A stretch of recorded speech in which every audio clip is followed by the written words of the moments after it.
Hello, it's Bella Malloy, and welcome to the Seek Travel Ride. I'm the host of the show, and I'm bringing you a podcast which shares stories of people who take on incredible adventures all around the world on their bicycles. Whether you're dreaming of your first tour or planning your next big ride, this show is the one to listen to give you the inspiration for your own journeys. And today I want to say that I'm celebrating a big milestone because Seek Travel Ride has recently turned 2. That's right, over the past 2 years, I've had the chance to speak with people from all over the world. It's been an amazing journey to share their stories with you, and I want to say thank you to you, the listeners, for being a big part of that. Now, sharing an episode of the show with your friends or on your social media channels is one of the best ways to help me with the podcast out because it lets more people know about this awesome podcast and then expands our global community and reach even more. Thank you for tuning in and supporting the show. And now let's get into today's episode. So I think I got a lot from that experience there. But after a few years of that, I just felt like I didn't need that anymore. I'd had enough of that. And I wasn't really in the need to challenge myself in that way anymore because I felt like I'd proved to myself everything that I needed to prove. It wasn't really a question of could I do this because I'd done it many times. I knew I could do it. So I just sort of started looking at myself and going, why am I doing this anymore? After quite a few years of this, what is the point of this anymore? Am I just doing this to do it? Or is there still some purpose? Because it's a lot of time. And I think eventually it got to the point where I actually went, well, actually, the reason I'm doing this now is actually just to live adventurously and to be thrilled and inspired by the landscapes that I'm going to and to continue to learn and to grow and a lot of all the different things that got me traveling in the first place. Welcome to the Seek Travel Ride podcast, where we share the stories and experiences of people who have undertaken amazing adventures by bike. Whether it's crossing state borders, mountain ranges, countries or continents, we want to share that spirit of adventuring on two wheels with our listeners.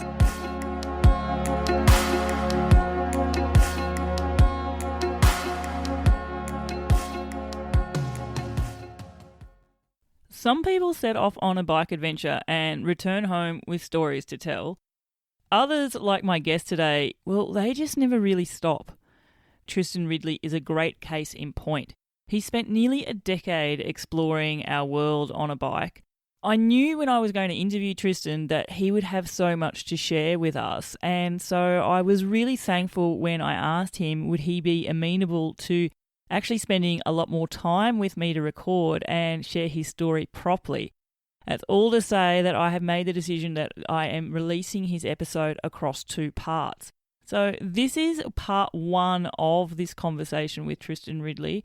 In part 2, we're going to be getting into the details of his most recent journeys through North America. But saddle up, here's the episode. Welcome to part 1 of my conversation with Tristan Ridley.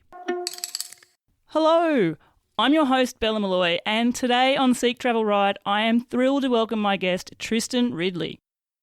Tristan is an adventurer who's been pedaling his way around the world since 2015. In that time, he's journeyed over 80,000 kilometres through 71 countries, and I know that 2025 will certainly see him venture through even more. His journey started out as a 3-month bike tour in New Zealand, but it's fair to say he's hooked on this bike nomad lifestyle. His adventures have taken him through so many varied landscapes. Think the jungles of PNG, scorching deserts of Sudan, the high mountains of Central Asia, as well as Patagonia. And my mind, listeners, truly boggles at the thought of the amazing natural vistas Tristan's pedalled through. Tristan preferences taking off-road routes where possible, and is also the creator of the Kenya Bike Odyssey, a 1,000-kilometre off-road trail through Kenya. He's also been sharing his adventures online. His YouTube videos are exceptional, as is his photography, and I personally value the time he's taken to show us what it's like out there, pedalling circles continually, as well as hiker biking all day long. Tristan's current journey is taking him across North America, and he's made his way from Alaska down through Canada, onto the Great Divide mountain bike route, and across some of the most spectacular US national parks. I'm speaking with him today from California as he readies himself for the next leg of the journey through Mexico. Now, on this show, I've featured many guests who've taken years at a time to make their way around the world on a bike. But I've often been struck by those few who continue to do so year after year after year, seeking out adventures in this mode of slow travel, leaving the certainty of a home base, family, friends, full-time job, and a paycheck behind. Instead, they're choosing to continue with bike travel, live on a shoestring budget, and camp in a new place each and every night. So I'm looking forward to getting insights into the stories behind these journeys, the challenges Tristan's faced, and the experiences he's had with life on the road as a bike traveller for so many years. Tristan Ridley, welcome to the show. Hi, Bella. Thank you so much for having me. It's great to be here. I'm stoked to have you on the show, Tristan. I first came across you when my awesome YouTube algorithm suggested some of your content, and you've probably helped me get through some pretty grim cold winter nights escaping with bike travel there. So it's cool to see you face to face now. But Tristan, a question which I start my show with, and I ask it of all my guests, is, Tristan, do you remember the very first bike you ever rode? I think I do actually remember it, but probably only because I have a photo. And I think it was a tiny little mountain bike that I had when I was probably only a few years old. I don't particularly remember going anywhere that special with it. I mean, actually, I didn't really have a particular cycling background as a kid. I guess rode bikes to visit my friends' houses or maybe to pop to the shops or something like that. I was never a big cyclist growing up. But yeah, I guess it'd be funny to look back on that if I could teleport back in time and just look back at my 5-year-old self going in circles around my driveway and just think, wow, that's how it's all started. Yeah, from circles around a driveway to a metaphorical almost circle around the world now. In fact, you grew up in the UK, didn't you? Were you an outdoor lover growing up? Like, bikes might have been more a practical thing of, visiting friends and getting from A to B or something like that. But what about the outdoors in general? Were you growing up in a city, in the country? Were you an outdoors lover? How does the outdoor feature in your childhood? I grew up in the countryside in a pretty small village in southeastern England, and I always loved the countryside in the way that I was always playing in the woods and running around in the fields playing football or just sort of playing around with my friends. But actually, I didn't really have much of what I would think of as an adventure background either. There isn't really a lot in the southeast of England. That we don't really have any mountains down there. There's not a great deal in the way of adventure sport. There's a little bit of mountain biking, but it's not that exciting. There's not much climbing. There's not big rivers to raft down. It's kind of a fairly tame place. And my parents weren't really into that stuff either. And I didn't really have any friends that were.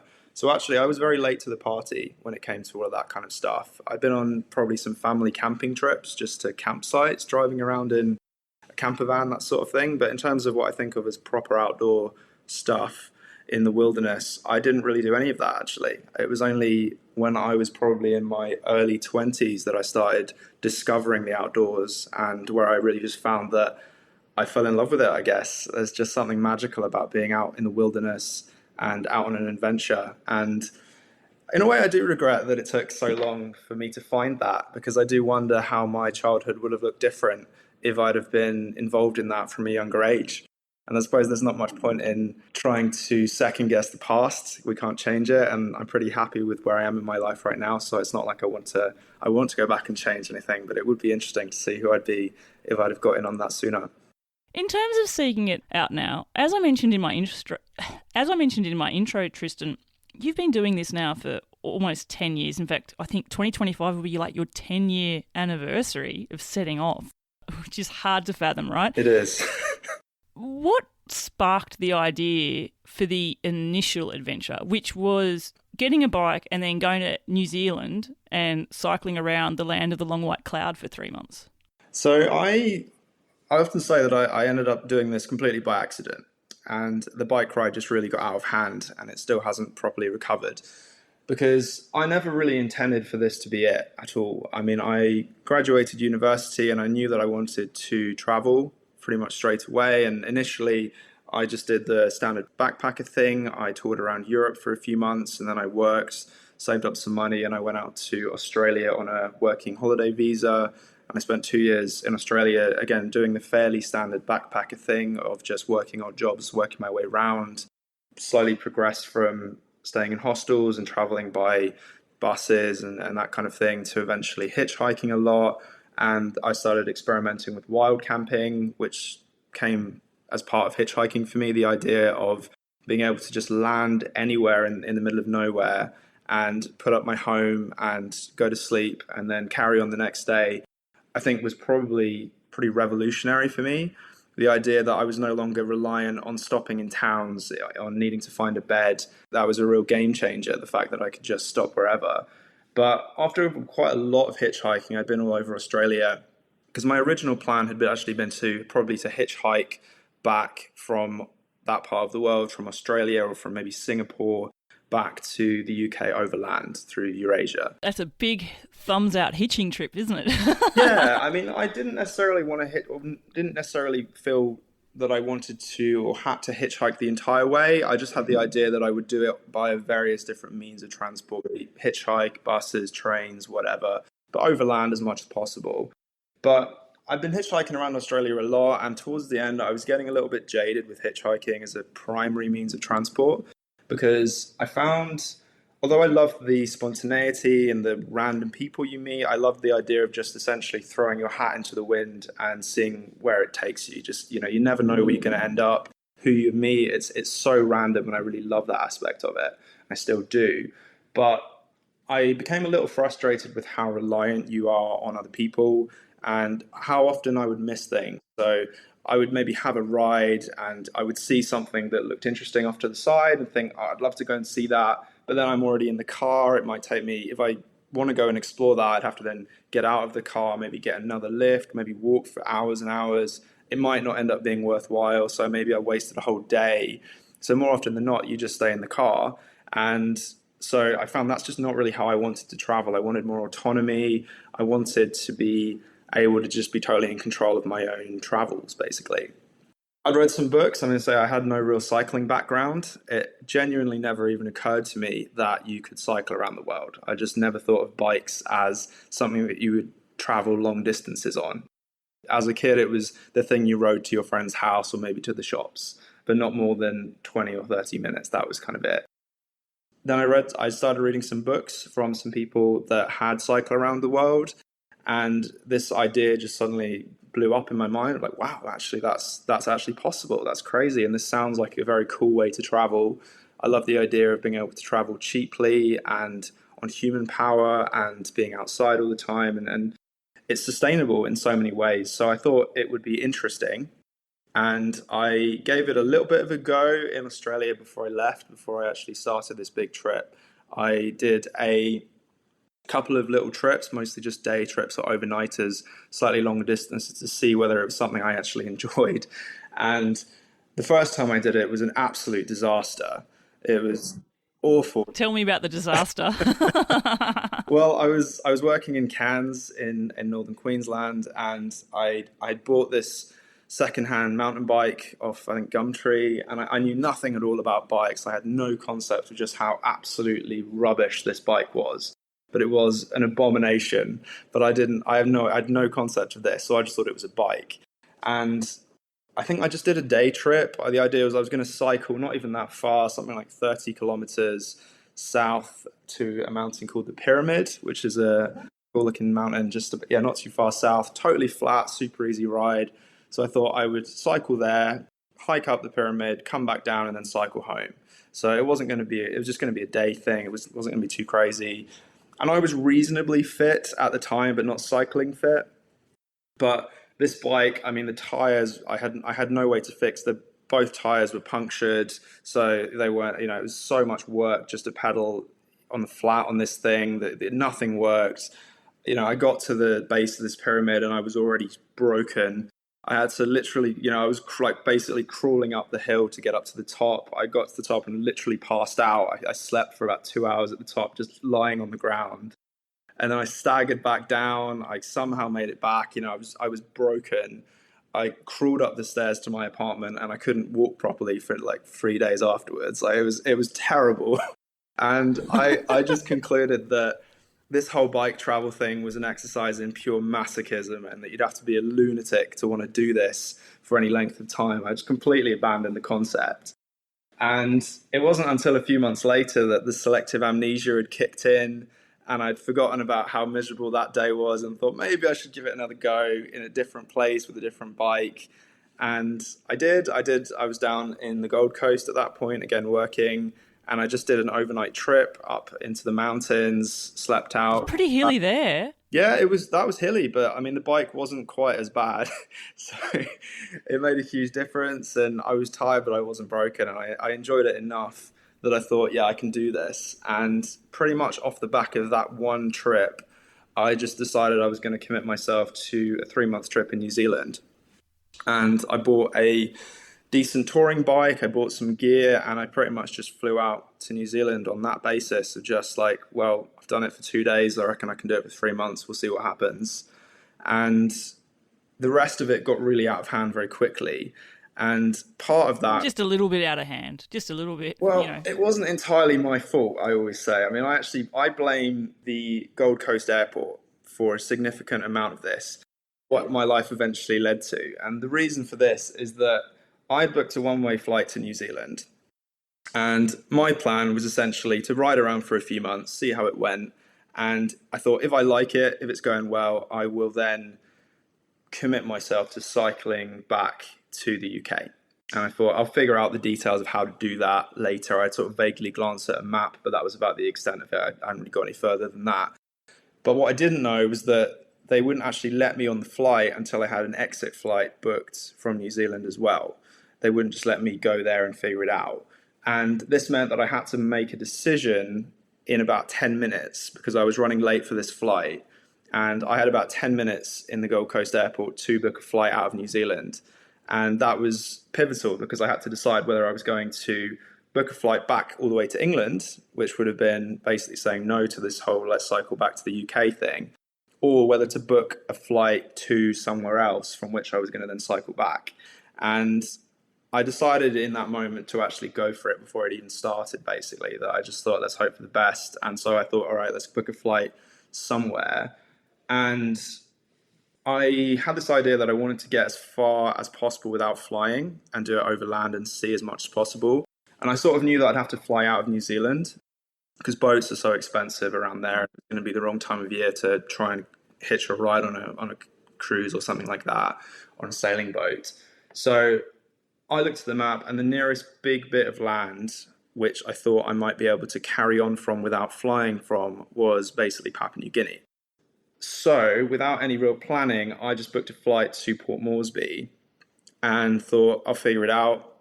I was pretty sure there'd be ferries from the western side of the island of Papua, which is Indonesia, West Papua. And I was pretty sure that there would be ferries that led from there to Java, to the rest of the Indonesian archipelago, and then from there onwards to Singapore. And I knew from Singapore, it would be straightforward. I would be able to just ride it over land. I mean, riding to Singapore would have been the easy choice. But I guess I didn't want to go the easy way. I wanted to do it a little bit more, in a more challenging way, I guess. So with no research, in 10 minutes, I booked a flight to Port Moresby and then got on the plane. And that was how it all started. I love that. Oh my gosh, there's so many elements of that story which I love. The first one I have to mention, when you was talking about that disaster of the day trip to the pyramid, it actually reminded me of someone I interviewed very early on in the podcast who's from Perth, actually, Mark Gresser. Hi, Mark. Goes by the name of Budgie Escapee on Instagram. And Mark did a phenomenal journey from his driveway in Perth all the way to Paris. It got out of hand for Mark as well, I guess you could say. But his first idea was he'd seen someone bike travelling while he was backpacking, and so he tried bike touring out in the US, and it broke him as well, and then he gave up. But he did go back to it, so you're sort of similar a bit there as well.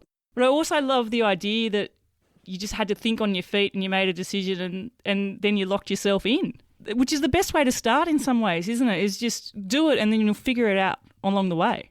Yeah, I think so. I mean, there's two things I'd say to that. First, as to your first point about just kind of about forgetting the pain, I think actually this idea of selective amnesia is super common amongst people that do extreme things. So if you talk to basically anybody that's been to, say, the South Pole or has climbed, crazy mountains and done insane human feats around the world, and if you hear them talk about the actual experience, it's pure misery a lot of the time. They're in agony. It's awful. It's truly It's like awful. self-flagellation. It is. It's pure masochism. But then you talk to them and say, well, you're going to do it again. And they're like, oh, yeah, for sure. And it's this thing, we have this unfortunate trait which allows us to forget about all the bad things and just focus on the good. And that, I think, is quite common in humans in general, but probably more so amongst people that are doing the extreme things. It's this way that maybe the brain protects itself from the difficult experiences that it's had. And you just focus on the good. And I think it's hard to really make adventure a big part of your life if you don't at least have some degree of that, of just disregarding the difficulty and focusing on the positives. That's interesting, actually. I recently interviewed Alistair Humphreys, and he's one of these people that has definitely taken all these ridiculous types of journeys and self-flagellation. Al would probably be comfortable with me saying that he's done that to himself. In fact, through his whole world tour, I think he forbid himself for most of it from even listening to music because he had to be in the moment the whole time. But something that we discussed with there was, people talk about adventures being all these crazy things that happen to you all the time, but really in the moment, it's very mundane, simple and routine stuff. You get up, you go somewhere, you figure out where you're going to sleep the night, you eat a little bit of food, you go to sleep, and then you do it all again. And I sort of wonder whether there's a hook in that on these journeys we'll see some incredible things and do some incredible things physically, but a lot of the time it potentially isn't physically demanding, but there's joy in that simplicity of it all as well. Does that resonate with you at all, Tristan? 100% for sure. I think any lifestyle that you pick, regardless of what it is going to come down to routine. And there's a phase probably early on in anything that you do, anything new that you start, where it isn't quite settled into its routine yet. And that's a wonderful part of the process. And I, in a way, envy people that are starting out with, say, bikepacking or with any new hobby like that, because you're on this learning process where you're figuring it all out. Everything's new and exciting. And there's challenges that come with that. You go through hiccups, you go through hardships, and you have problems. But along with that comes this thrill of just working out something new. And, that's something that I think is actually really, really precious.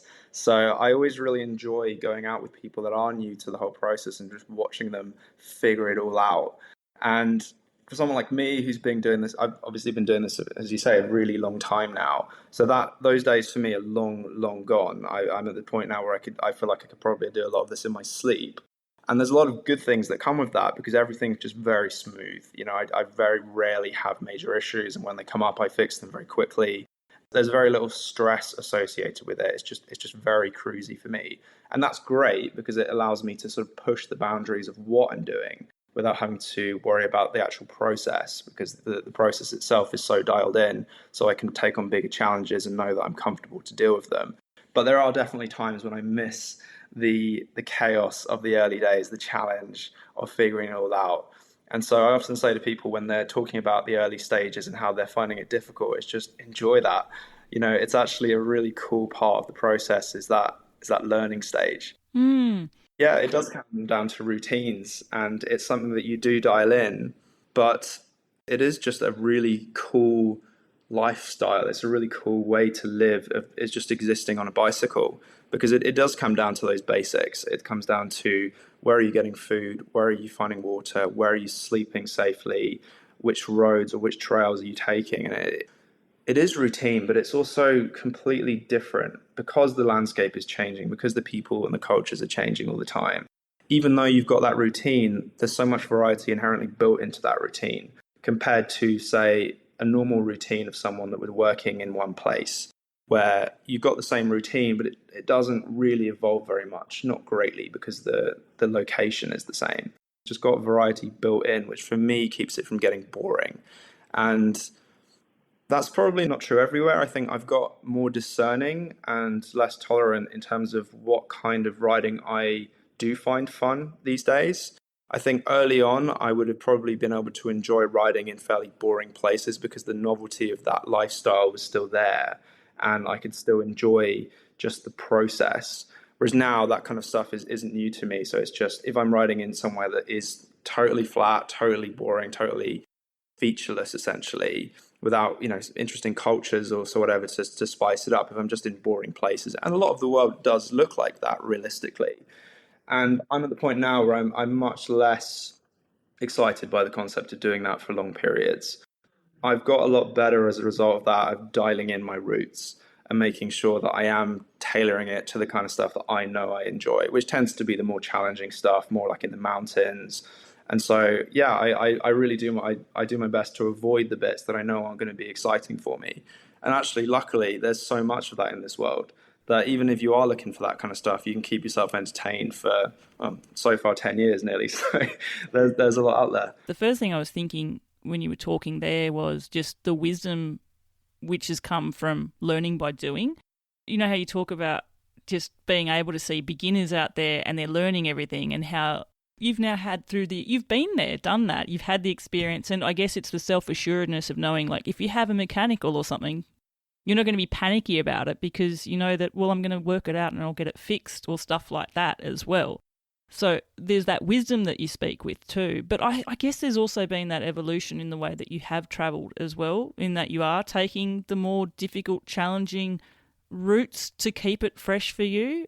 For example, I think looking at the way that your route map has gone, and you did travel Singapore all the way back, and you went through Central Asia. And if I think of an area which, personally, put my hand up, I've not travelled there before, but I've interviewed many, many guests who have. And, the deserts of Uzbekistan, for example, many people tell me it's like a treadmill. There's these amazing Silk Road cities in between, and in between that, it's just like nothing and nothing and nothing. Do you think that you would take yourself back there now with what you've experienced? As in, would I go back and do it a second time, do you mean? Yeah. I don't think if I were going to do that section or that route, I guess, again, if I were going to suddenly have to cycle back from Singapore back to the UK today, the route that I chose would be very, very different for sure. I don't think I would be doing it the same way. And actually, to be honest, I actually think if I were going to do that a second time now, I'd be very tempted to even potentially hitchhike or bus through some sections rather than cycle all of it. One thing that's changed for me a lot is the motivation behind why I travel. And in my first year, and in fact, probably my first nearly 3 years of traveling, I was still very much what I guess we would call an EFI cyclist. I don't know if you know that particular acronym. But I don't, but I want to know it.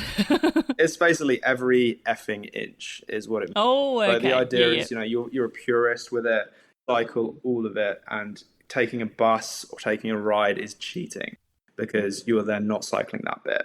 And I was definitely, that was my thought process for a lot of it. And I know Al Humphreys, who you mentioned, who incidentally was definitely a big inspiration for me. His books were part of what got me on the road. So I enjoyed your interview with him. He's a really cool guy. And he was definitely on that train for sure. And I was too for the first maybe 2 or 3 years. And I'm not now, and I definitely wouldn't say that it's wrong to be on that train or to have that as your philosophy. I don't think it's a good or a bad thing. I just think it's whatever you value. But for me, for the first bit of it, that was a big part of it for me. And part of it was probably a case of just sort of testing myself, finding out if I could do it and what I was made of. And part of it was wanting to have that under my belt, I guess, to actually have done that and always know that I had done that and I had ridden all of it. And that, I think, started going away for me towards the end of my time cycling through Africa. Because Africa too, I mean, my ride for Africa was sort of eastern side, so Cairo through to Cape Town. And it's got a lot of amazing bits. It's also got a lot of incredibly boring bits. A lot of desert. I mean, the Kalahari in the south, for example, is just so boring to cycle. It's some deserts are amazing. The Sahara is a phenomenal desert to cycle through. It's fun. It's thrilling. It's got sand dunes. That's an exciting desert. The Kalahari is not. It's just bushy and dry and drab and boring. So you've not sold it to me. I'm not in the mood. I don't want to sell that to anybody. I mean, it's not. I mean, it's like a lot of things. If you've never ridden through a desert and you went and cycled through the Kalahari, you'd probably have a great time at first. But if you've cycled through as many deserts as I have, it takes kind of a special desert for it to be interesting, at least to me at this point. So I suppose the rub of it is that I got to the point where by the time I was getting towards the bottom of Africa, having spent months riding through fairly boring deserts across, Zambia, Botswana, Namibia. Well, Namibia's got some better bits, but a lot of it is fairly drab. I was definitely at the point where I was questioning the purpose of all of this, because I was still doing this whole I want to cycle all of it thing, but I wasn't really feeling like I was getting a lot from it anymore. I think early on in my trip, those kind of long, fairly boring miles where you're just grinding miles, just riding, I got a lot of value from that as well, because I was figuring a lot out in my own head and having that time with nothing really to provoke thought. So you turn inwards because you've got all that time and space. So you have a lot of time to think about who you are and ponder your existence and all this kind of thing. It's an amazing opportunity because most people don't really have that. And I hadn't really had that until then, this opportunity to really have a lot of time to just self-ponder. So I think I got a lot from that experience there. But after a few years of that, I just felt like I didn't need that anymore. I'd had enough of that. And I wasn't really in the need to challenge myself in that way anymore, because I felt like I'd proved to myself everything that I needed to prove.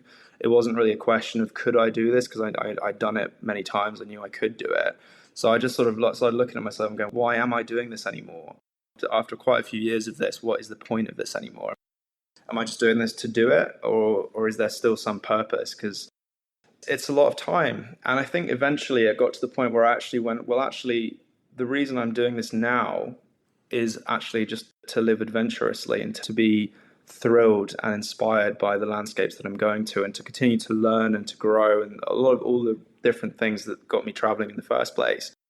And so the way I tend to look at it now is based around time, because I'm very lucky in that I've made this my lifestyle. So I have a lot of time, but I still have a finite amount of time. I still have the same 12 months as anybody else. So if I'm going to spend a month of that time riding through pretty boring, featureless landscapes, the question I ask myself now is, what will I get more from? What will be better for me overall? Spending that month riding through the desert, or just spending a day or two on a bus and then focusing the extra 28 days that I didn't now have in the more interesting area, where I can then focus on great riding and meeting more people and stopping more and have more time to do the things that I now find more enjoyable. And for me, it's not always the case that I'll want to just decide to focus more on the interesting bits and just get through the boring bits quickly. There are definitely times when I'll go, no, I think I do want to ride this, but I'm not really attached now to doing it a certain way. For me, it's more just what I think is going to be the most interesting and exciting story for me. So my motivation has definitely changed a lot, and I think for sure if I were to then ride back from Singapore again today or tomorrow back to the UK, I'd be hitchhiking some pretty long sections through that, I think. Certainly I wouldn't be doing what I did, which was riding, 1,000 miles north from Bukhara, I think it was, as far as Aktau, which was just, miles and miles of nothing. And, it wasn't fun. And although, again, I probably gained quite a bit from that, I don't think I would today. So I think for sure I'd be doing it very differently. Oh gosh, flash poll. I know I've interviewed guests who continue to listen to the show. If you are tuning in now and you've heard Tristan talk about this and you've ridden that section, I want you to let me know, would you do it again? I'm just purely curious. How many of you still have that self-flagellation or have that EFI principle as well?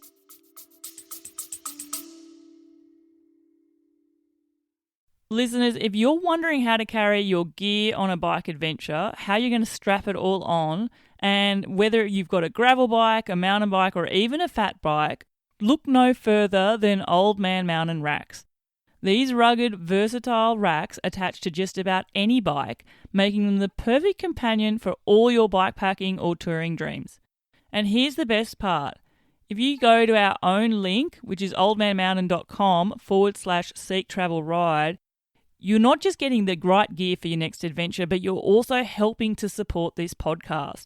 That's right, hitting that link lets Old Man Mountain know that you heard about them through the show, and it means they continue to support me to produce these episodes for you.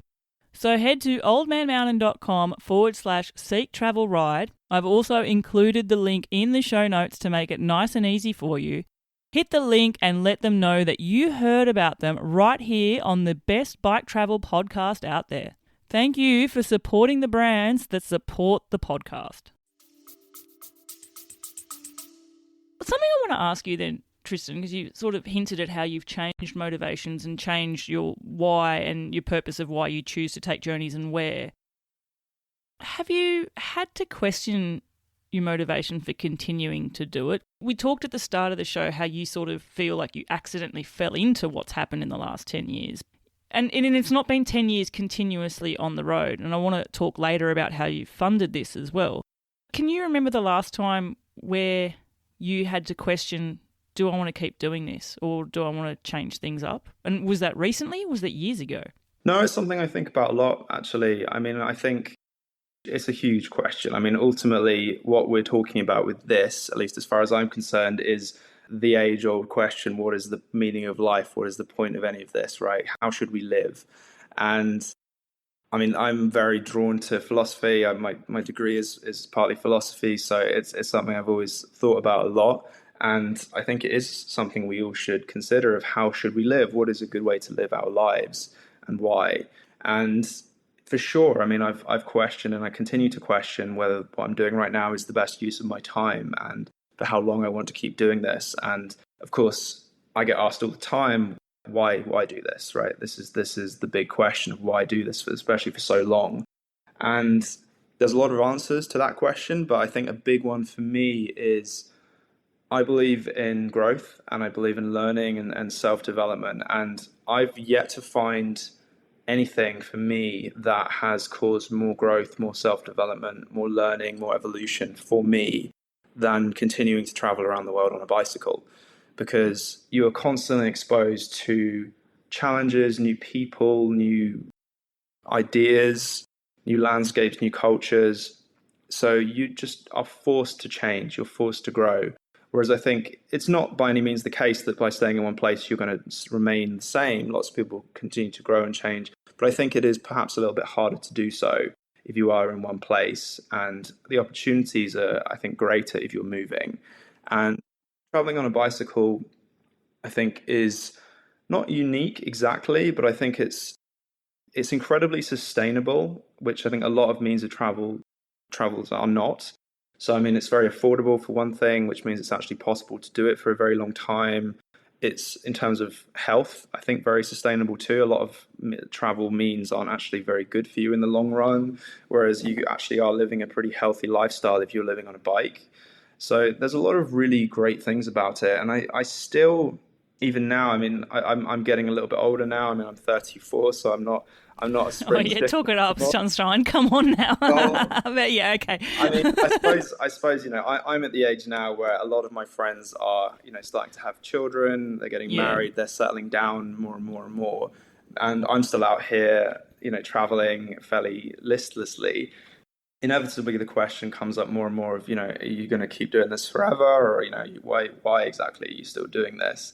And I definitely do ask myself this question. I mean, I'm more aware now than I think I used to be of the sacrifices that are inherent in the lifestyle as well, because there are a lot of amazing things that come with this perpetual or near perpetual travel. There's lots of wonderful things. And on balance, I still think it's the way I want to continue to live my life for at least some time to come. But I'm definitely also aware that I'm sacrificing things to do this. I mean, I have people that I love all over the world that I very rarely get to see. And a benefit of the travel thing is that I very often get to meet amazing people and groups, and I get to see these really close-knit communities of people that care for each other and look after one another. And I'm privileged to get to be part of that for a while when I'm in those places, but then I leave.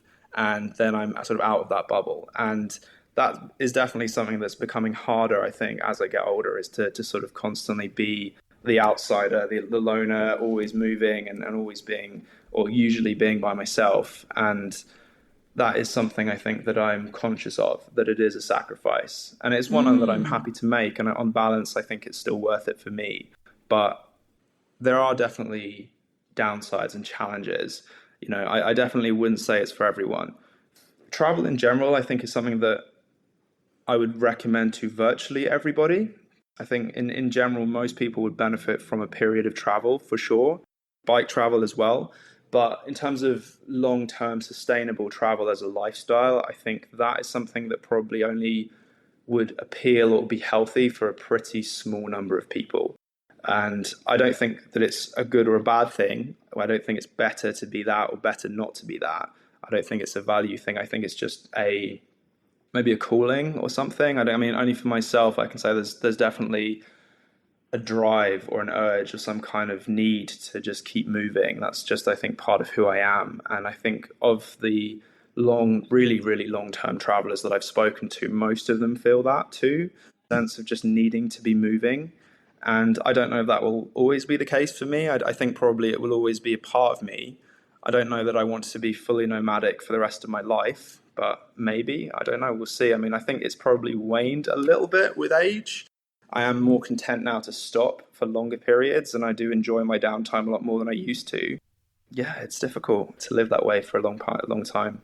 I'd like to talk about the downtime between adventures for you, because it's something that comes up with every long-term traveller that I've interviewed, and there's another side to taking these adventures is how you feel mentally when you're not taking them. Post-adventure blues is definitely something which, unfortunately, many people have fallen into, where you feel like, well, if I speak personally, sometimes I feel like I'm stuck in that I want to be doing something and I'm in a situation where I feel like I don't want to be in this situation. I'd rather be in that. And can I just say, listeners, hosting a show where I interview amazing guests like Tristan all the time and I'm not out doing my own thing is a challenge for me. But Tristan, if I take it back to you, it's not like you've been on the road all the time. You have to fund this, and you fund this by taking time out and actually working.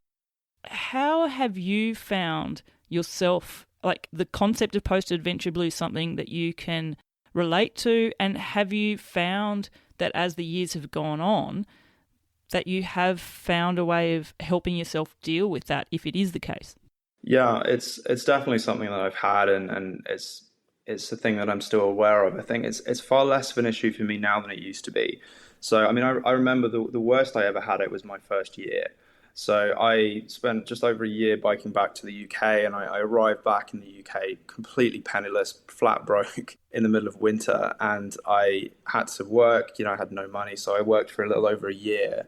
And I still think that year was probably the hardest thing I've ever done because I was working in a job that I didn't like, really. It was okay, but it was just, it was a paycheck. And I was just desperate to get back on the road. I really missed that lifestyle. I missed that freedom. And I had that post-travel blues that you mentioned there, Bella. I had that bad. That was really, really difficult. And I think I was 13 months of working, and by the end of it, I was ready to go crazy. I just desperately needed to hit the road.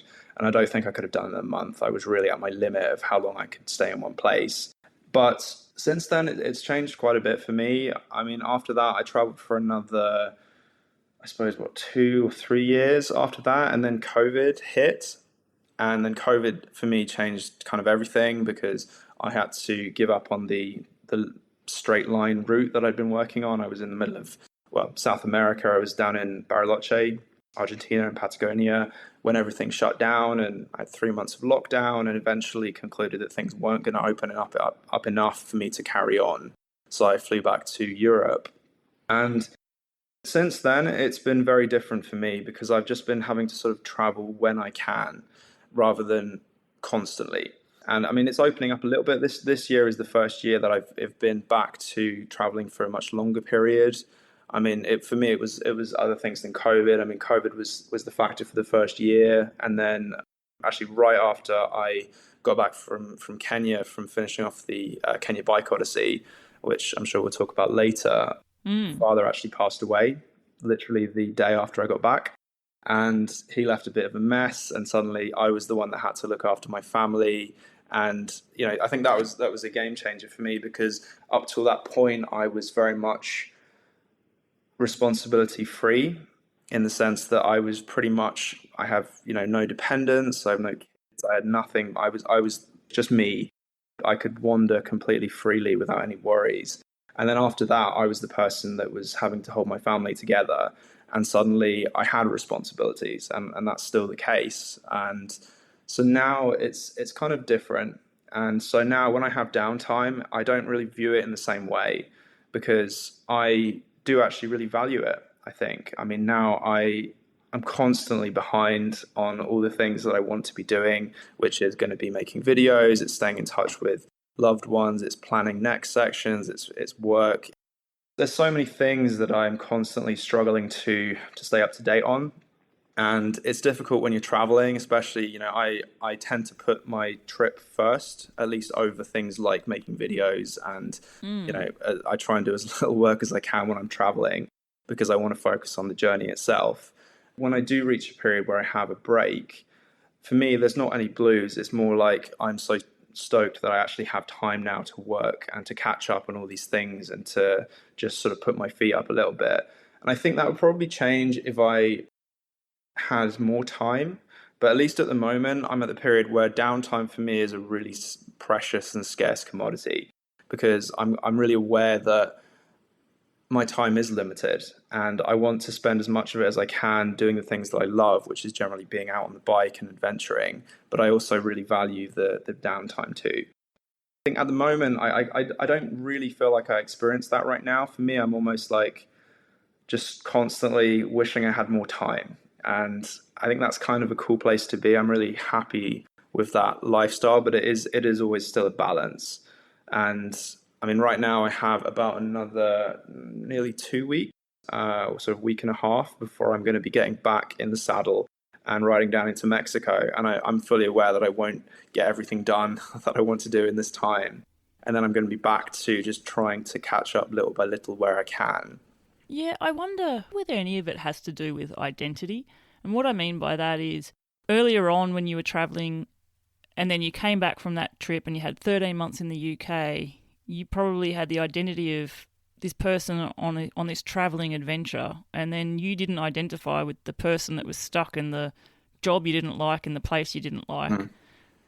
Whereas now you're still taking these adventures, but you also identify with the element of the person who's got these responsibilities and these things to do in the downtime. So it's okay for you to have downtime because, you create content. You're a content creator, so you're working on that. Or you have the responsibilities with your family, and so you're doing stuff with that. Or you're planning your next thing. Yeah, no, I think there's probably some truth to that. I think another part of it maybe is just, I think as I've got older, I've just come to appreciate the other things in my life which maybe I took for granted in the past. I think before, my focus was always, I just want to be riding, like that's all I want to do.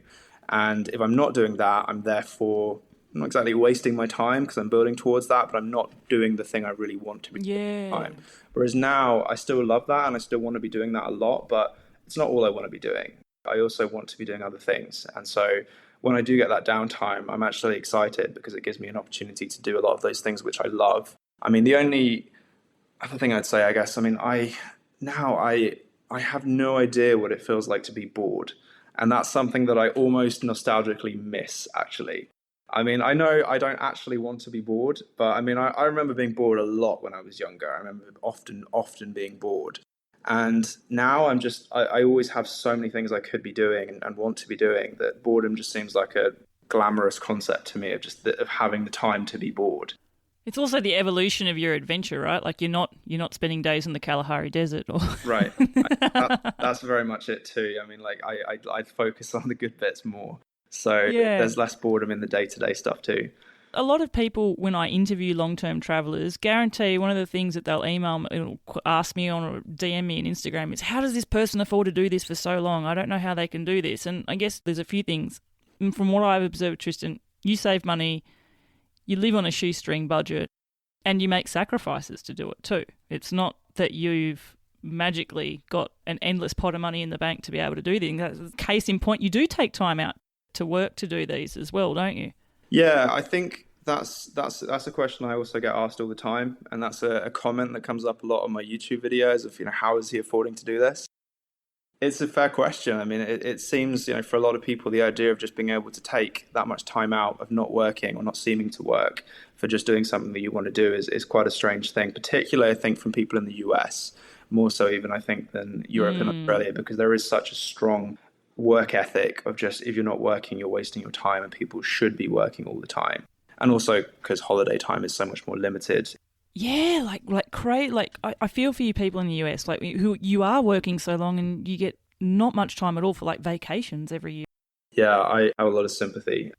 Yeah, as you said, I mean, the answer is you save up, you make it work, you live as cheaply as you can, and you make the money go as far as you can. I mean, my first year, which I funded from working in Australia, just backpacker jobs basically. I mean, that first year I spent very little money. I mean, I worked out, I had an amount of money, which I think was probably $4,000 or $5,000 US that I'd saved up, I think. And I worked out what my daily budget could be. And I thought it's probably going to take maybe a year or so. And if it would take a year, how much can I budget per day to make the money go all the way? And I worked out, I think my budget at the start was about $5 US per day in total. I just made it work. I mean, I don't miss those days at all. I mean, that was one thing. At the end of that first year, I was really tired of traveling on what, in fact, ended up being a really tough budget, because I went through some pretty expensive countries. New Zealand is expensive. Papua New Guinea is incredibly expensive, despite what you would think. Totally would not have picked that up. I would think places like Singapore would be expensive, but you're not in Singapore for super long. Yeah, no, Papua New Guinea is super expensive, or at least I can't say. I was there nearly 9 years ago, but I assume it's probably not changed much. But it was very expensive. And, then you've got countries with expensive visas. I mean, like, Uzbekistan has an expensive visa. I think it was $150 or $90, something like that. China was, all these visas add up pretty quickly. And then when you're also getting multiple boats, it does add up. I mean, that all cuts into your daily budget. And my daily budget, I say, was about $5 a day, not including all of these things. So which then pushes it to below $5 a day. I was having to be incredibly disciplined to stretch it that way. I wasn't able to give myself any treats. I was basically never paying for accommodation. I think the first time I paid for accommodation was after about 4 months of travel. And then it was only very, very rare that I ever paid for accommodation. It was just wild camping basically all the time, or staying with local people. I made it work, and I'm really happy that I did, because it was totally worth it. But I mean, one thing I took away from that journey was that I thought after that, if there's one thing I would change, is I'd love to have a little bit more of a budget so that I could occasionally treat myself to like a cold drink at the end of the day, little things that would actually make me pretty happy. But you have to decide, how you want to do it. I mean, if you have $1,000 and you want to go on a trip, you could do that in so many different ways. I mean, you could blow that in one day if you stayed in a resort, or you could travel on, $5 or $10 a day, and you could stretch that for a few weeks on a bicycle. There's not a right or wrong answer. It just depends what you're looking for. But you can actually travel incredibly cheaply. I mean, I've met quite a few people traveling on bicycles that are actually traveling on no money, and they are relying on either the kindness of strangers, or they're maybe busking, or they're offering some kind of service. They're selling postcards or artwork or music or whatever, or they're dumpster diving, or washing dishes in restaurants. Like, there are ways to travel very, very cheaply, or for almost no money. It just depends what you're looking for. I mean, now I've got to the point where I am able to support myself as I travel remotely through YouTube content creation, sponsorships, all the different stuff. And that's in a way great, because it means I don't need to stop and find a job again, in that way, which I really value. But, that comes with downsides too. I mean, I always have work to do.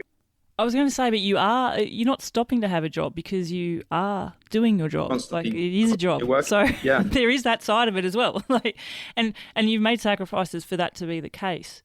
Actually, this sounds so trivial when we went into some deep topics, but Tristan, I always have to talk about food on every episode. Has to feature somehow, because I love food. And I realise that travelling so cheaply the way you have means that your food day to day is probably being pretty bland, similar, same, and boring, right? So I want to flip it a little bit. Well, actually, first I want to know, what's a typical day of food look like for you? And secondly, what would the last meal of your life be if you could wish it up and it didn't cost you anything? Let's go that way. And I want it to be something that you have been probably able to enjoy on your journey through the hospitality of a stranger or something like that. Gosh, I made it tough. Oof. Got to link it back. God, that's a tough question. Yeah, well, I mean... Let's start with the easy one, which is, what do you normally eat? Well, see, I actually have a really, really useful superpower when it comes to this kind of stuff, and that is that I grew up British. And British food is truly terrible. And I had the great fortune of growing up with a mother who, despite being a wonderful human being, could burn water and is truly one of the worst chefs ever to walk the earth. So because of that, I can be very happy with very bad food. And that's super handy as a bike traveler, because I really can genuinely be content with the most bland food ever. And I'm actually content. I mean, I really feel for perhaps Italians and Frenchmen who have to travel. Bella. Growing up with good food and then having to deal with a budget bikepacker fare, I think it would be really tough. But for me, it's actually, pretty good. So, I mean, my day-to-day these days, it's generally, instant oatmeal for breakfast because it's cheap and easy. And then lunch might be, depending on where I am, I mean, it might be, tortillas and, I don't know, jam, or it might be, peanut butter, yeah. Fruit, like bananas and tortillas, fantastic, delicious. There's lots of stuff. And then it'll be rice, it'll be, pasta, beans, boring, simple fare, just cheap carbs, basically. That for me is fine. I'm not fussy with food, as I say. I'm generally pretty happy with whatever I can get. The beauty of being tired and hungry and on a bike is that anything is going to taste a lot better than it normally would, because you're just starving and you're just going to be happy with getting anything in. So, I mean, my day-to-day food is definitely boring. And actually, for me, that doesn't bother me. I mean, it means that once in a while when I get something better, it's a real treat. I don't think I'd want to be eating great food all the time, because I think then I'd get too reliant on it. And then if I ever had to go back to the boring stuff, it would be really painful. So I think I'm pretty okay with the bad food. I mean, I don't think, what would be like a nice treat, I guess, that's sort of a very easy treat that I'll do for myself once in a while. And this is still being on a super low budget, will just be to just make a more interesting pasta sauce, I guess. Normally I'm genuinely happy just eating pretty much just pasta with a stock cube, or maybe just pasta with a cheap sauce or something like that. I mean, but once in a while, it's kind of nice to get some vegetables, chop it up, get some, some more interesting spices and seasonings for it, get a bottle of red wine to mix in with the sauce, just go for it. Romance myself. Yeah. Oh, yeah. I love that, like a luxurious camp pasta is still like your dream dish. Honestly, I'm just, that has been something that occasionally I've treated myself to. If I know I'm maybe going to be camping at a really cool spot and I feel like I'm coming to the end of a hard section, sometimes I'm just be like, let's do it. Let's just, as I think of, romance myself. I love camp pasta, so I'm with you there. And I've had pretty simple camp pasta. Sometimes camp pasta could just be pasta with a bit of, butter and salt. Like, that's pretty basic, but oh my gosh, after a hard day of riding, it tastes pretty good. I'll tell you one of my luxuries, and it's a free one when I'm lucky enough when I'm in France living there, and there's a time of year sort of from late September to mid-November where it's like fig season, and figs grow wild on the side of the road. And figs in Australia, FYI people, are expensive. And then you go past a tree and it's fully loaded. I'm stuffing every bit of my feed bag and just eating the fruit of the gods there. It really depends a lot on the country, actually, I think. I've spent most of this year in North America, and North America is so bloody expensive. I mean, really nuts how pricey everything is. Definitely not the place I would recommend going on a budget. For a budget, no way. But I mean, I'm about to cross into Mexico, so I'm incredibly excited for good food that I can actually afford to eat. So, there's definitely places where you can get amazing. I mean, Southeast Asia too, again, you can just be eating so well out there for very little. Proper flavour and freshness. Oh my gosh. It's so good. Yes. Injected into my veins. All right, this food section is done. Pasta for once. But totally, actually, Tristan, next time you level up and have a luxury camp pasta, send me a photo.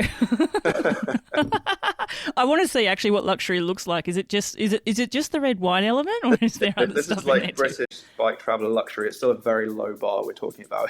Yeah, that's okay. I can deal with it.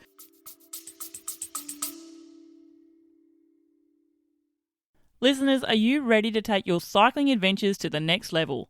Well, at the end of June this year, I'm inviting you to join me in the stunning foothills of the Pyrenees for an unforgettable bikepacking tour. Over 6 nights, that's 5 riding days, we're going to be exploring incredible landscapes, riding through small French villages, and experiencing the rich culture and history of this amazing region. But don't worry, you don't need to carry heavy gear or figure it all out on your own. This is a lightweight bikepacking adventure. Just think purely saddlebags and handlebar rolls. It's perfect for those curious to try bikepacking for the first time or wanting to ride with other like-minded adventurers. You're going to have the support of 2 ride leaders. FYI, one of them's going to be me. You'll be in comfortable hotel stays each and every night, enjoying delicious food all along the way. Spaces are limited because I don't want to dilute your experience as being part of a huge group of people. So don't miss your chance to join our immersive cycling experience. To sign up for this tour, head to seektravelride.com and secure your spot. I cannot wait to ride with you in France. I'm stupendously excited for this tour. Come and join me. Something that you have done, which is awesome, is you've taken the experience that you've built for yourself from travelling for so long on the road and off-road as well, and actually built something from it. And by that I mean you've developed off-road routes. The Kenya Bike Odyssey is case in point in this, and I'd love to find out a bit more about how that whole project came to being. Yeah, Kenya was really special. So that was, I guess, my first proper route that I had published. And it's been incredibly popular and actually has had far more of an effect on a lot of levels than I could have expected or hoped at the time when I was putting it together. So essentially, the idea for that actually came around the first time I cycled through Kenya, which was whilst doing the Cairo to Cape Town route down through Africa. And Kenya was the country that I felt had the biggest potential for bike packing that hadn't really been tapped. So I think a lot of Africa in general isn't particularly well traveled. And part of that is because definitely there's large sections which aren't very interesting to cycle. I mean, I'd mentioned the Kalahari, there's lots of bits which just aren't that great. There's a few routes already up in certain parts of the continent. So there's a few good routes in South Africa. There's a route in Uganda that's pretty good. There's a few in Morocco, but there's not much in general around for Africa. And I found that interesting. And Kenya was the country, I rode through there just thinking, wow, this place is incredible. Like, there really is so much here, especially in terms of off-roading. If you're looking for remote, exciting riding, I saw a lot from my time in Kenya that made me think, I don't know why anyone's not put up a route for this country, because it's really spectacular. And I was very lucky when I rode through Kenya to actually get to meet some really great people in the Kenyan cycling community, because there is a really strong community of cyclists in Kenya, mostly road cycling, but there is a bit of mountain biking as well. And one of the people that I was fortunate to meet is Eric Nesbitt, who is my partner in putting the route together, who is I don't know what you call him, just a cycling aficionado, I guess, who lives in Nairobi. And he's organized he organizes yearly events in Kenya. The Rift Valley Odyssey is his main event, which is a big race, or not even race, that's a ride, I think, just a group ride that goes right through Kenya. And he's guided many trips around the country, been involved in a lot of racing too. I mean, he just really knows the place like the back of his hand. And I met him through a talk that I was giving in Nairobi, which he attended. And then he reached out to me afterwards and he offered to service my bike, which was very kind. And then we stayed in touch after I left Kenya.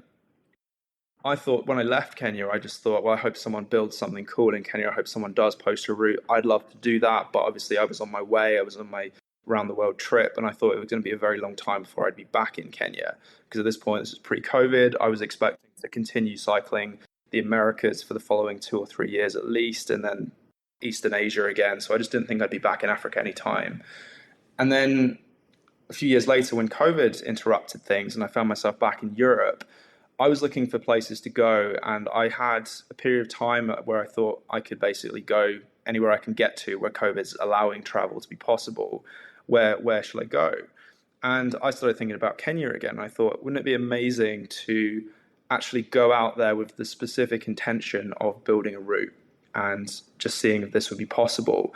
So I reached out to him and said, I'm considering doing this. Would you be open to working on this together? Because I recognized that there was no way I was going to be able to build that route or make it as good as it deserved to be just totally by myself. Because Kenya in particular, I mean, there's so much that you need to be aware of if you're looking at doing something like that. There's so many issues with land rights. There's so many permissions that you need. The circumstances are changing all the time in terms of conflict zones, routes opening and closing, new routes being put up. And I just thought there's no way I can really do this properly if I don't have a local that I'm working with that really knows this. And he was in. He was just like, yeah, absolutely, I'd love to do this with you. And so I went out there with a friend, Gretchen at the time, who was like basically totally new to Africa. And I more or less just said to her, like, I'm going to do this. Do you want to come? And she was like, yeah, let's do it. So she was pretty much just straight in as well, which was very cool. And we went out there and it blew up very quickly. I mean, we were very lucky to have the support of a guy called William Keemestop, who was the chief warden for the Rift Valley area, which was the region in which I wanted to take the majority of the route. Through him and through Eric, I mean, we just had an enormous amount of community support for that project. And we were being put in touch with lots of local businesses, accommodation, different sort of parts that wanted to be part of this route. And that, were just super enthusiastic about making this project happen. And so we ended up spending a little bit over 3 months riding around the country, and the route changed. I mean, initially I actually planned on making it a lot bigger. And then over time, I actually just sort of narrowed it down. And then that's what we ended up with, which is this 1,000 kilometer horseshoe loop starting in Nairobi and finishing in Nanyuki. And it's amazing. I mean, I was just so stoked with how good the route was because it has so much variety. The riding's incredible. The people are incredible. And it's just such a unique experience to get to ride that and to get to experience that. I left the country just as the pandemic was kind of closing in again, just as things were about to shut down. And it took a long time to get it published, partly because I came back to this bereavement, my father having passed away, and partly because circumstances were changing a lot in Kenya as well. That was an election year, so there was a lot of political upheaval that made certain areas difficult. So we had to sort of rejig certain sections. And, it was almost a year actually after I left Kenya that route eventually went live. And it was an enormous amount of work to get it done. And, again, it wouldn't have been possible without, Eric and William. They were just amazing in making that happen. And it went live. And actually, it's been phenomenal to see how well received that route has been. It's been ridden by a lot of people, and the feedback has been pretty much universally super positive. But the main thing I think that's been really wonderful for me is the effect that it's actually had on the local community. Something that we sort of hoped for, but I don't know that we necessarily thought that it would have the effect that it has. And it's been enormous, actually. I mean, the effect that it's had on the local communities in terms of building tourism, because a lot of these places are really poor areas where they never normally see tourists because they're out of the way. They are really beautiful areas, but there's no major tourist infrastructure. And suddenly now they have, bikepackers coming through all the time, people putting money into those communities and those villages. And actually it's been a game changer, it seems like. I haven't been back to the country to see it myself, but I get messages all the time from people riding it. I get messages from some of the people on the ground that are living there, Kenyans, and from William and Eric. And yeah, it's been so, I don't know, what's the word, humbling or joyful, or just been such a privilege to actually be able to be part of that and see the effect that it has actually had on the ground. I actually had a conversation with a few people a couple of months ago that were looking at starting a sort of not-for-profit fund for other similar routes to be put up in other developing parts of the world with the same intention, to actually stimulate local economies by creating bikepacking routes and bringing people in. I think it's kind of amazing that can actually be the change that it is, because until that happened, until I sort of became aware that this was a thing, that this was possible, I viewed bikepacking as largely recreational, which I suppose it is, but I think actually there is a lot more to it than that. I think it can be quite huge in terms of its effect on the communities. And I think the good thing about it is that it is generally really positive tourism, because the kinds of people that do generally want to bike pack, especially in developing countries, are conscientious people, quite open to seeing what's there and to actually connecting with local people. So I think it's fostered something pretty amazing. Yeah, I mean, I'm just very, very stoked that it's been as successful as it has been. I love the experience. I mean, it's been such a pleasure to just make this route that I loved and that I think is amazing, and then to actually watch other people go out there and say like, yeah, this is epic, this is amazing. That feels really good to just be able to share that with people. Oh, be proud of it. And listeners, I'm going to provide a link to the Kenya Bike Odyssey in the show notes, and I'll provide a link. There's an awesome YouTube video that you've done on it as well. The value of the bikepacking tourism dollar, though, I don't think can be understated. I reflect back on in Australia. I remember when rail trails were being opened up and old railway lines were going through small country towns that people don't stop in anymore. And just the change and the tourism dollar that got linked with the fact that that's happened. And then it's also happened in other places where mountain bike parks have been created in areas which are the same. And so this is a great case in, and we're talking, here in, Western countries, the benefit it has there. I can only imagine a place like Kenya. Yeah. What a great gift to have done through bike travel through the community there as well. I think it's absolutely mega. Awesome. Yeah, it's become something that I've actually found is becoming increasingly a big part of why I keep doing what I'm doing. I mean, I'm working on a route right now, actually, which I'm hopefully going to get published fairly soon, which is a 700-mile route through Utah. Mega. It's world class. I've seen your images from your trip through Utah, and if that's anything to come by, holy smokes, people, keep an eye out on this. Yeah, it's fun. I mean, I guess for me, I mean, I'm lucky to have ridden through a lot of the world now and to have gone through a lot of amazing places. And I guess for me, the bar, I mean, what I consider to be something that I would want to publish, I would want to share with people, is essentially I want every day on the route, or if not quite every day on a longer route, might not be possible, but at least almost every day, to have at least one or two moments where you're honestly just floored by the thing that you're seeing or the ride that you're riding. And just have that moment where you're just like, what the hell is this? This is unbelievably good. This is truly world class. This is up there with the best thing you'll ever do or see. And for me, an amazing route has that basically every day, or at least almost every day. And ideally, multiple times in a day if possible. It's hard to find that because, the nature of long distance bike packing is that there's usually quite a lot of connectors. There's bits where you're just getting between the good bits to just get to the next section. But the best routes really don't have a lot of that. And I think that's something that I found, like certainly Kenya, and I think this route I'm working on with Utah is the same. It's kind of almost all amazing. As we talked about earlier, you don't have that boredom element. It's just kind of all good. It's just all great, and you're not having to deal with like, well, this is just getting to the next bit. It's not that exciting, but we're just getting through it. It should just all be amazing. And there are places where you can do that, and there's definitely quite a few routes out there where you can experience that. And that to me is bikepacking at its best. That's kind of what I look for, I guess. I think Kenya has that. At least I think so. That's what I'm looking for, basically, for it all to be special all the time. Question which I often ask people like yourself, Tristan, is to tell me about a moment of awe. And it's exactly what you were talking about there, about, a point where you've ridden somewhere and Mother Nature has made you feel like the size of an ant. Like, just like this insignificant speck of sand on the dirt road there or whatever. And you're just in this amphitheatre of nature just being awesome. So, what you're talking about there is exactly that.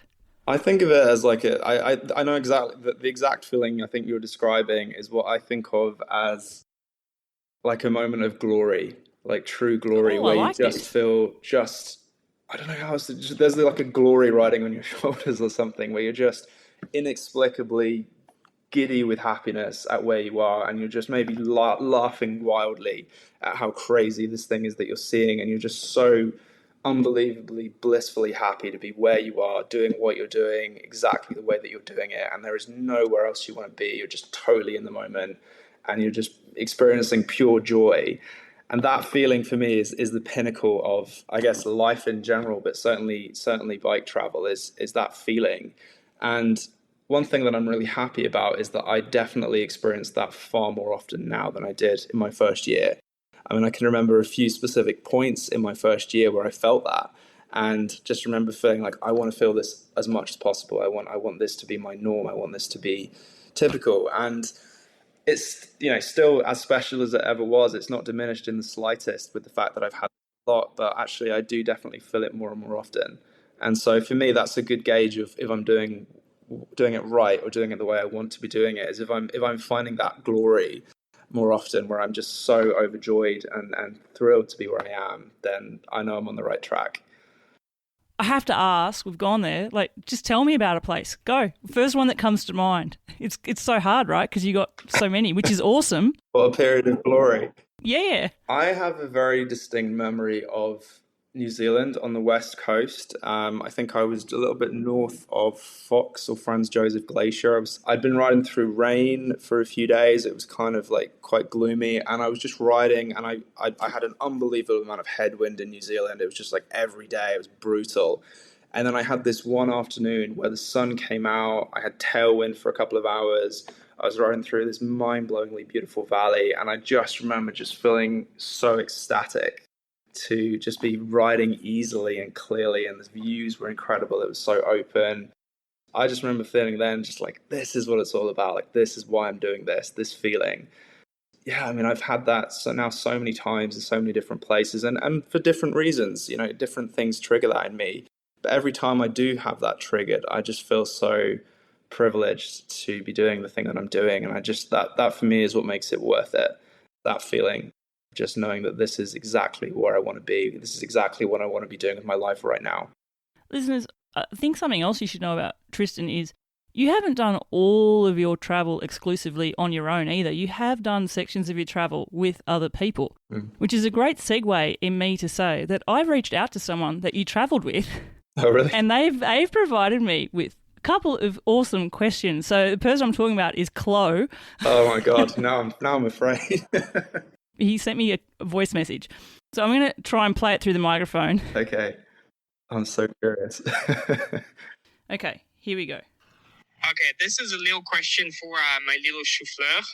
What would you think you would have done of your life if you would not have jumped on your bike? Because it's a decent chunk of your life, almost 10 years now. What would you think you would have done? Where would you think you would be right now?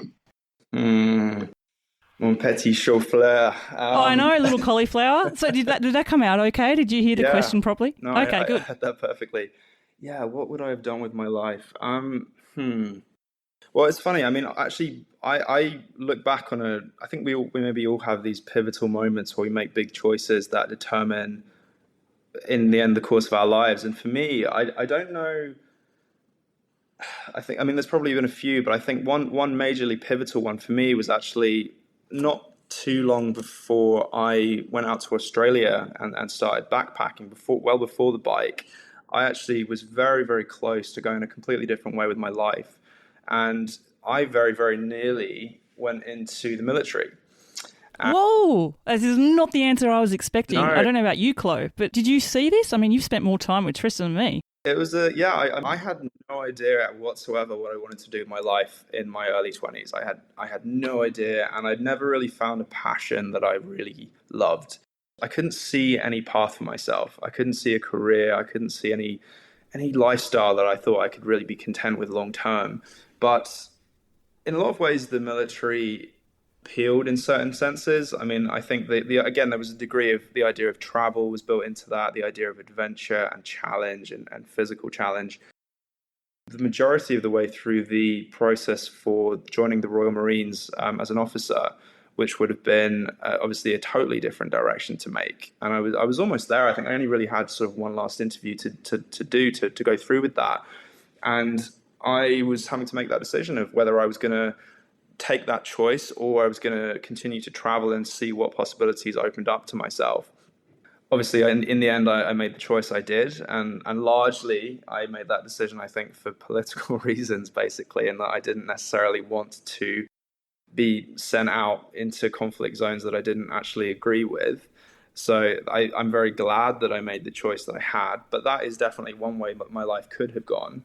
if I'd have made a different choice there, I'd probably be a totally different person now. And as I'm very grateful that I chose the way that I did. That is definitely one way that my life might have gone. I mean, beyond that, though, I really don't know. I mean, it's funny. I mean, I try and think about what my life would look like even now. I mean, if I suddenly tomorrow gave up the road, gave up bike packing, and decided just to go a completely different way. And I mean, I have a lot of belief that I would be okay in whatever I pursued. I mean, I think if there's one thing that I've got from many years of traveling around the world, it's a lot of self-belief and confidence that things will work out. So I do very much feel that if I decided to take a completely different turn, I would succeed in most anything I would wanted to turn my mind to if I wanted it enough. But there's really not anything else I can think of right now that actually I would be, I think, inspired by in the same way.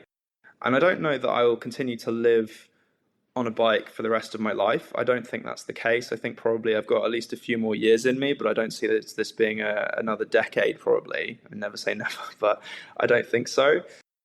The question of what to do next is definitely something that I think of sometimes, because knowing that this isn't what I want to do forever.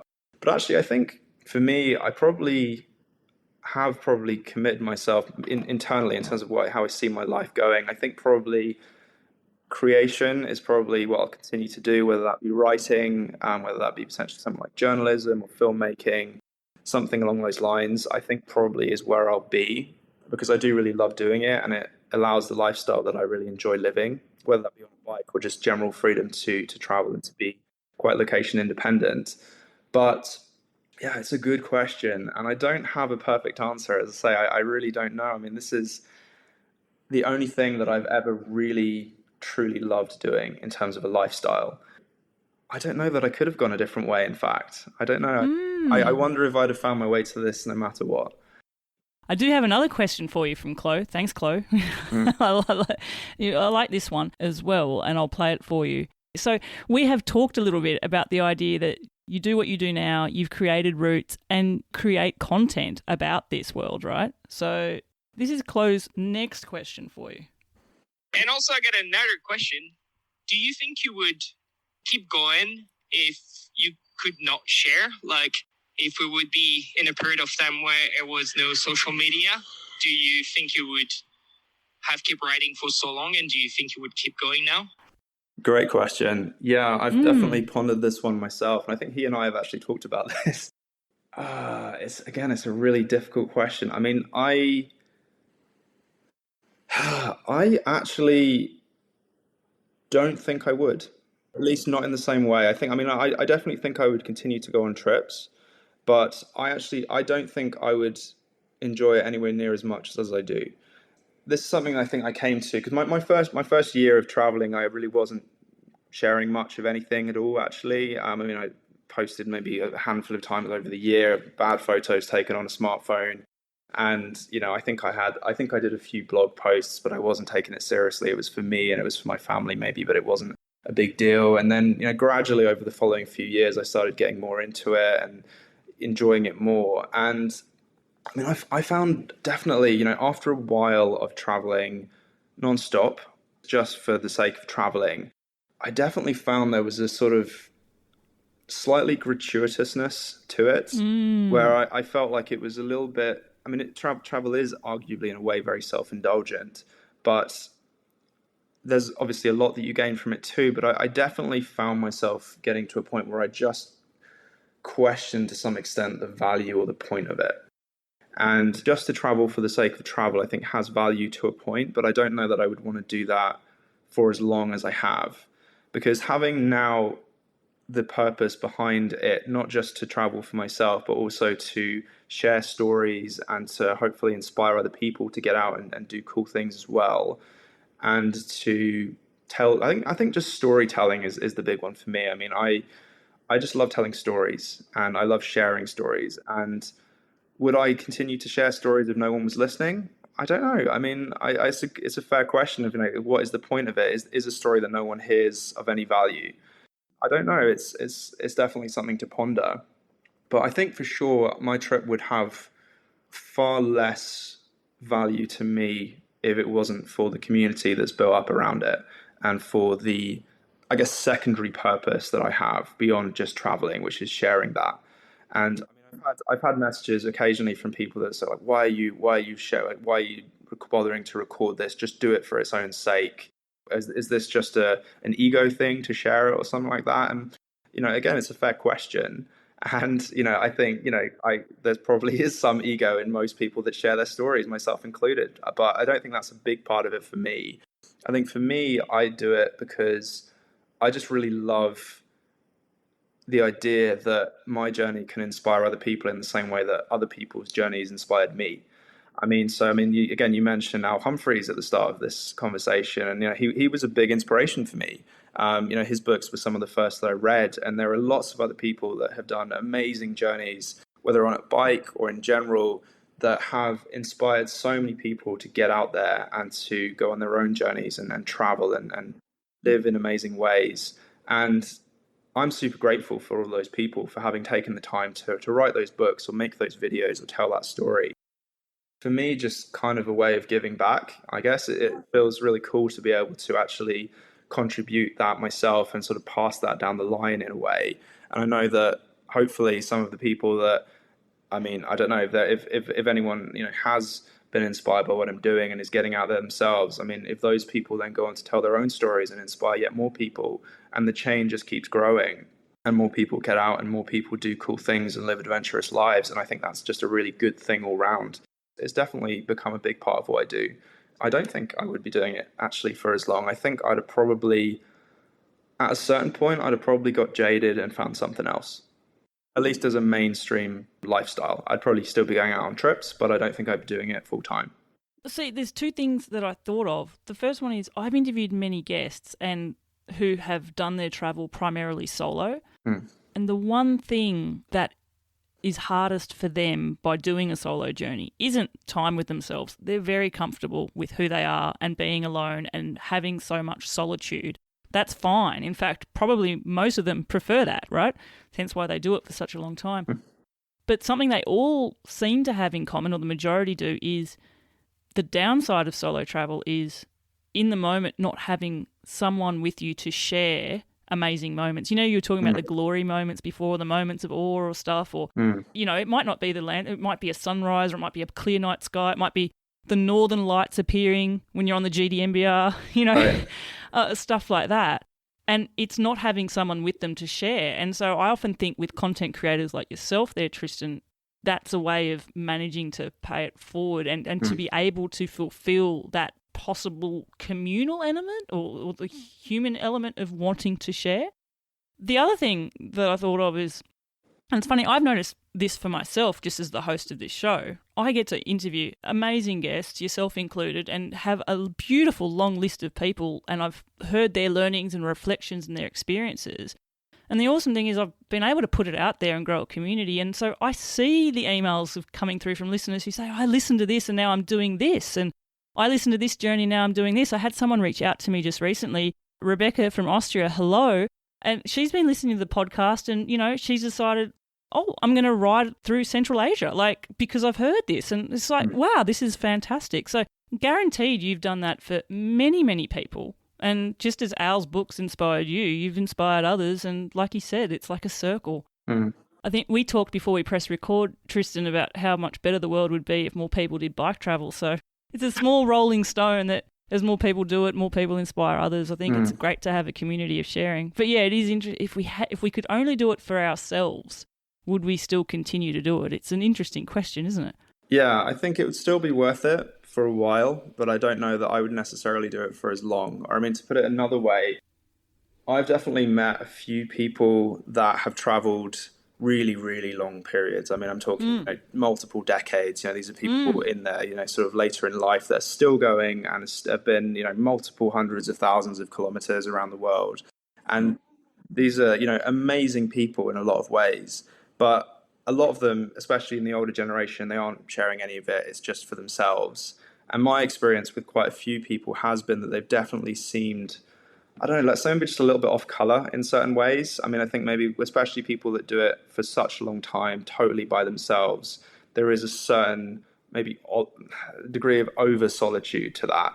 At least that certainly I'm wary of. I mean, I'm quite a social person, and I'm very comfortable by myself. But I think you're spot on, Bella, in that when you say that it does maybe fulfill a sort of need as well, if you're a solo traveler, especially, to have that level of community that you can then share it with other people.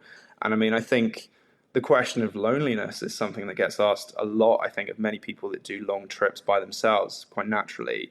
But I think that's got far easier as well with the connection that technology allows, not just in terms of sharing the journey through things like social media, but just in general, being able to actually connect with other people pretty easily these days, just through, phone, WhatsApp, whatever, video calls. You can be very connected, even if you're totally alone.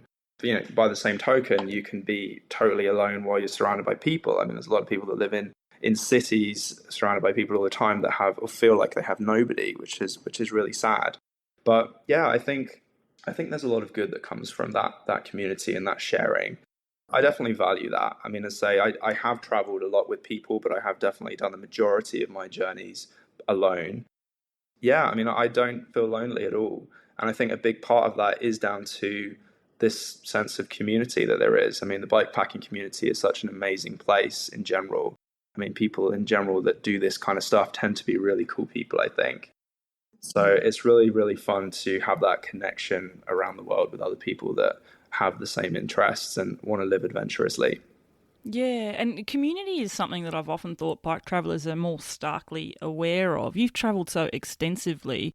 And if I was to think of, travelling solo where you are on your own, but you would have ridden to areas and been made aware of immense community in those places. And I'm thinking of like cultural community and insights. I often think when I interview people, especially from Western countries, who travel to places that are so vastly different to our own, something that always seems to come out is that solidarity and sense of community in other countries that we somehow don't have enveloped in our own culture. Is that something that resonates with you as well?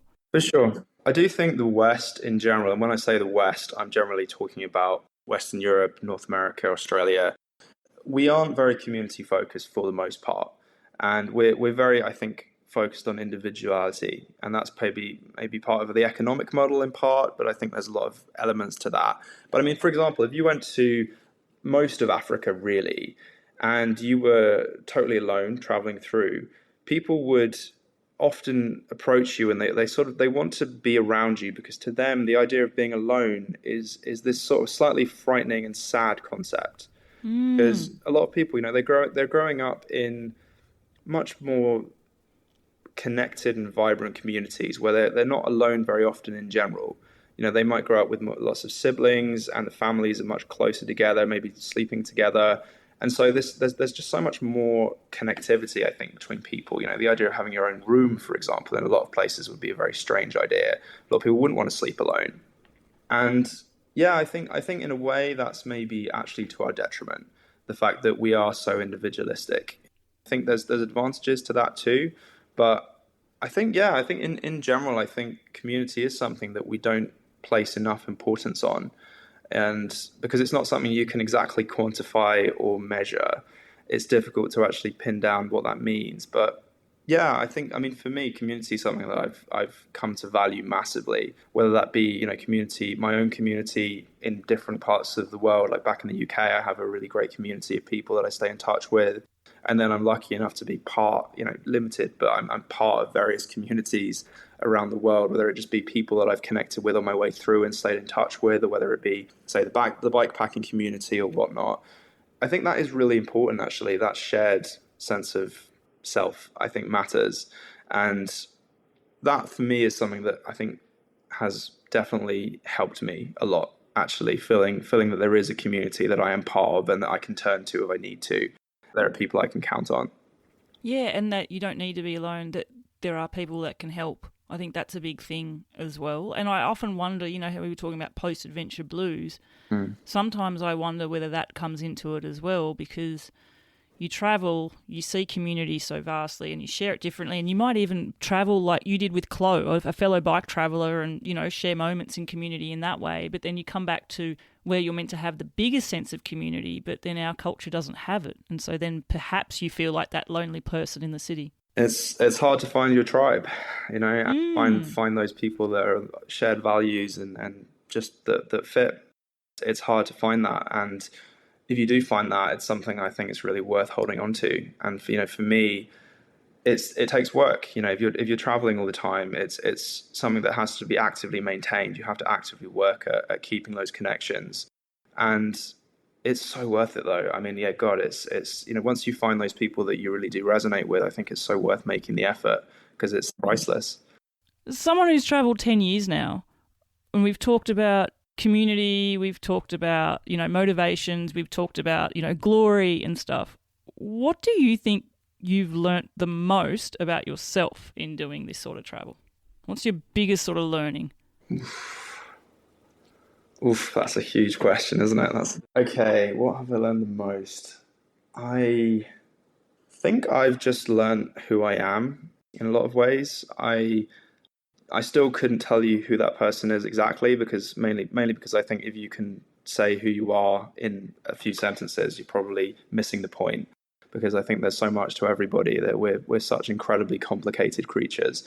But in general, I think I've got a really good sense of who I am, and I've also, I guess crucially, I think I've come to a good relationship with myself, and I like myself without being, well, I hope without hopefully being egotistical or narcissistic. But I think I have a good relationship with myself, and I have learned to be kind to myself and just accept the good and the bad about myself, and to learn when to just accept the good and the bad, and when to work on it and where I can work, and learn what's important to me and learn what makes me happy and what makes me sad, and just learn how to live the best life for me. It's something I definitely haven't totally figured out. I don't think I'll ever totally figure it out. I think I'm still always going to keep working on that, and that's okay. I think we should all keep working on ourselves. But yeah, I think for me, the most important relationship anyone can have is with themselves. The journey for me has just given me so much time with myself to work on that. And I think that's not necessarily something that just comes from being alone, because I think you learn a lot about yourself when you see yourself react with other people too, which is why I think for me it's really important to have the balance of traveling alone but also traveling with others, because you learn so many different things about yourself and other people too in the world in general, but primarily about yourself through seeing how you do interact with different people and how you feel with different contexts. Yeah, I think for me the biggest takeaway has just been learning me, continuing to know myself as best I can. Obviously, there's a lot of other things that you learn when you travel around the world. You learn what the world really looks like. You learn that actually people are generally amazing. People are just doing their best. We're all more or less the same. We all more or less have the same worries and the same loves and the same hates. And for all that there are massive differences between different cultures around the world, actually fundamentally we're all pretty much the same. There's a connectivity, I think, that comes with that, of just realizing that actually we all have far more in common than we do apart. And that's, I think, kind of beautiful. But yeah, I think that the relationship to self probably is my biggest takeaway. And I mean, I don't think I'd recognize myself 10 years ago. I think I'd be a completely different human. Absolutely. You couldn't travel as extensively as you've had and had the experiences you've had in the last 10 years and be exactly the same. Or if you were, I don't know what you'd think of yourself. Yeah, well, I think that's right. I think yeah, because we change with our experiences as well. And I've often reflected with guests just the self-assuredness that you get of yourself by doing this type of travel, I think is something... It's a gift you didn't know that you were about to give yourself as well. And you might not feel it in the moments because, as with all bike travel, the highs are extremely high and you will get hit with a low and it'll feel extremely low. And if you want to inject that even deeper, do like an ultra race and then do it with sleep deprivation mixed in, and you'll see it even more starkly as well, right? That's a really good point, Bella, and I think actually this is something I've reflected on a lot. And that during my especially the first few months, I very much noticed that exact trend where the highs are massively high, the lows are massively low on a bike trip, especially to start with. These swings of emotion, of just wild joy to absolute misery that you feel. And the longer I've traveled, there's a clear trend that, my highs are still unbelievably high from the journey. I still get these wild joys, but actually these days, like, my lows very, very rarely get lows, and when I do, they're very mild and they bounce back very quickly. I tend to think of happiness as something that it swings up and down circumstantially, for sure. You ride into a headwind all day, you're not going to be having a great time probably, but your core level is fairly static. You bounce back to your midpoint, your equilibrium of contentment. One thing I've definitely observed in myself is that for me, that equilibrium has gone up, for sure, by a really significant amount. I mean, my base level of contentment, of happiness, of whatever you want to call it, is so much better now than it was 10 years ago. My ups still go just as high, if not higher, than they always used to, but my lows just really don't faze me. I mean, I still very, very occasionally have, I guess, what I think is bad days, but they're not that bad. I sort of recognize that I'm having a bit of a day, and I sort of, well, it's going to be better tomorrow. It's fine. It just doesn't really faze me in the way that it probably would have, because I guess I just have a lot of confidence that it will just go back, and it does every time. So I think that's probably another thing that this whole thing has given me, is just a lot more steadiness to just my general mental state, I guess, and my emotional state. I'm just thinking a lot calmer and more consistent than I used to have been. And I don't know how much of that entirely can be ascribed to bikepacking around the world, but I don't think it would make sense to dismiss that element as well. I don't think you could either. And something I came across, it was actually when you were on the GDMBR, I think, and I think, if I'm going to get the state right, I think you were in Montana. And there's a video there where you are in freezing cold temperatures. It is absolutely pouring down with rain. It's miserable. You've just packed your tent up, completely drenched. Your bike is completely wet. Everything's wet. You're cold. It's freezing. It's going to be raining all day. And yet what you say there is, but I'm still happy. And that's how I know I'm doing the thing that I should be doing, because I'm still happy. Yeah, I think it is that. I mean, yeah, you still have bad days, and that's fine. You can be miserable, you can be cold and wet and fed up. But yeah, I think just knowing that you are doing what you want to do, and that matters. That you chose what you're doing, and you value it, and it means something. I think that goes a hell of a long way, of just knowing that you're where you should be. And actually, just to finish that story with a really happy moment, I don't know if it was the end of that day. I think it was, but you pitched your tent up and there was sunshine to dry it out. So there you go. Things will always get better and you'll always find a way, right? Things will always get better and the sun will eventually always come out. And the headwind will drop and maybe it'll even become a tailwind. Now you're getting a little bit outlandish. Tailwind's a myth. We all know that. Oh, yeah. No. Isn't it just good form? You never notice a tailwind. And listeners, that's where we are going to pause for now. Next week, keep your eyes peeled for part 2, where we talk about his latest expedition through North America. We're going to be getting into the details of what it's like to tackle Alaska's remote Dalton Highway. One word to describe that experience: mosquitoes. Also, riding through beautiful, amazing, jaw-dropping scenery through Canada, and then taking on the Great Divide mountain bike route in America. Even more exciting is hearing Tristan talk about his latest project to come, which is a new bikepacking route in Utah that will be dropping very, very soon. All that's coming up in part 2. Keep your eyes peeled for that next week. I am super excited to be able to bring it to you. And of course, thanks so much, Tristan, for sharing so much of your time with us here for Seek Travel Ride. And listeners, if you have been enjoying tuning in to this episode and you want to hear more from Seek Travel Ride and get a little bit more news about what's happening on the podcast and through the community, be sure to sign up to our Seek Travel Ride newsletter. In it, I go into a bit more detail about who our upcoming guests are, what's going in the community, and also what's happening a little bit behind the scenes in how I produce the show as well. To sign up to the newsletter, just hit the link which I have placed into the show notes, and you can subscribe to Seek Travel Ride news hitting your inbox. Until the next episode, I'm Bella Malloy. Thanks for listening.